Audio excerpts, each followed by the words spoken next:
Escalating brinkmanship, crippling sanctions, intercontinental missile testing.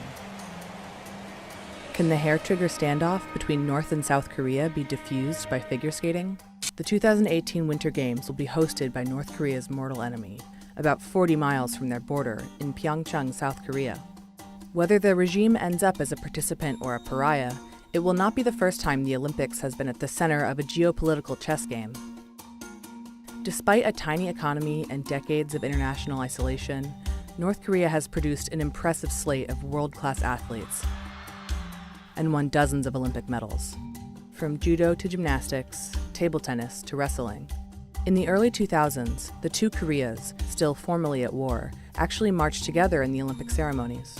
This year, even with the global crackdown on the regime, South Korea's president and the International Olympic Committee have been repeatedly urging North Korea to attend the so-called Games of Peace. 평창 동계올림픽에 북한 선수단이 참여한다면 인류화합과 세계평화 정진이라는 올림픽의 가치를 실현하는데 크게 기여하리라 생각합니다. To fully understand the global push to get North Korea to compete, you need to rewind to the 1988 Olympics. Seoul was selected as the host city. To North Korea, it was not just a snub, but an affront to their national dignity. They demanded, with apparent support from China and the Soviet Union, that the International Olympic Committee allow the North to co-host and move some events across the border. There were 2 years of secret negotiations and threats. 10 months before the 1988 Games, 2 agents of the regime placed a bomb on Korean Air Flight 858, killing more than 100 people. The bombers later said that the goal was to sabotage the Olympics by scaring off attendees. But the Games went on as planned and were hailed as a historic success for the South. Meanwhile, North Korea, which carried out a feeble boycott after being abandoned by the Soviets and Chinese, was named a state sponsor of terror by the United States.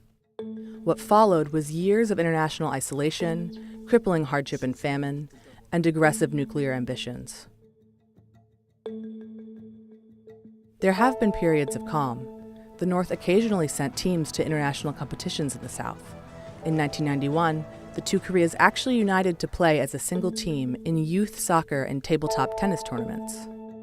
But North Korea notoriously lashed out again when the South was hosting the World Cup in 2002. During the final set of matches, 2 boats from the North opened fire on a South Korean patrol ship, triggering a gun battle that killed and injured dozens of sailors on both sides. It was the last major international sports competition held in South Korea. Today, the threat posed by North Korea has been intensifying, but diplomacy has found a place on the playing field. There were the North and South gymnasts in Rio, the cross-border women's hockey and soccer matches last spring, the Taekwondo exchange in June. And then there was a pair of figure skaters from North Korea, who in September won worldwide fans and qualified to compete in the Olympics, skating to a Beatles song. But it remains to be seen whether the Games can offer a diplomatic off-ramp for the Korean standoff, or even a brief reprieve for a whirl around the rink.